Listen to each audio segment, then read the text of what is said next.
Hi, I'm MKHA. Welcome to Hum Sab Saath Saath. Following the recent tragic effects of the tsunami in Southeast Asia, we bring you a special program of prayers. The scheduled program will now be shown at a later date. On Boxing Day, 26 December 2004, an earthquake, the largest in 40 years and the fourth largest in recent history, unleashed a tsunami that was to devastate large areas of Indonesia, Thailand, Sri Lanka and India, along with places like Kenya, thousands of miles away. We all must have seen the graphic images of the carnage caused.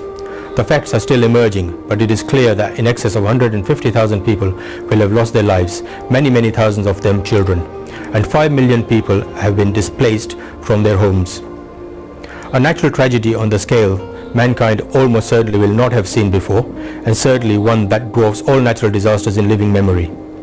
In the aftermath of the tsunami, the survivors have been left with the gruesome task of identifying their bereaved and survival in lands where nothing exists and the risk of disease and starvation is extremely high.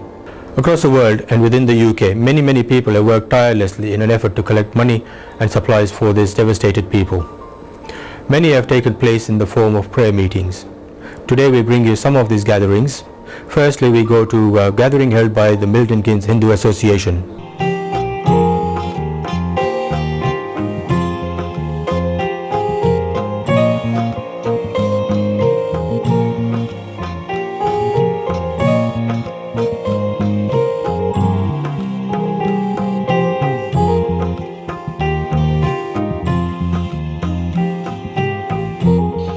100,000 people in very broad numbers is of course something like half the population of Milton Keynes, isn't it?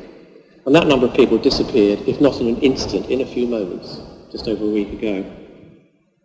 A similar number, and this is almost a worse horror, a similar number are now or have been facing all the horrors of the aftermath. So in other words, you might say that something pretty broadly like the population of Milton Keynes is absolutely and directly affected by what has happened. Finally, I think people face three prospects. There's the short-term horror of the medical need, housing need, just finding family.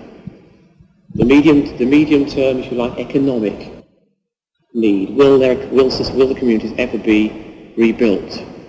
And finally, the lifetime challenge, psychological, personal and family, of ever getting anything back into their lives.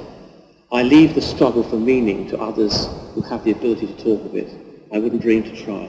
I can't find meaning in any of this at all. And I'm afraid I can find at the moment little hope, except this. And that is the tremendous efforts being made by people all over the world to stick their hands in their pockets, to outbid governments, as it would seem, to try and do their bit towards bringing some element of relief